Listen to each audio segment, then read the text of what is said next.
Hey everyone. So if Zety is not saving your resume, like your edits disappear or changes don't update, yeah, that can be really stressful. But don't worry, I'll show you simple fixes step by step.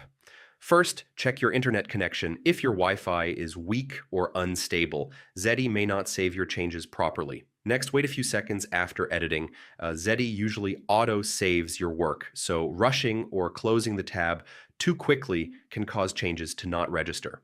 Now refresh the page carefully.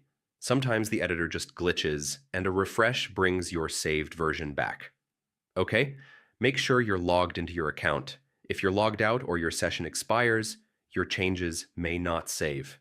Next, disable browser extensions like ad blockers or privacy tools. These can block Zety's saving system. If it still doesn't work, open Zety in incognito mode. This helps remove cache or extension conflicts that may stop saving.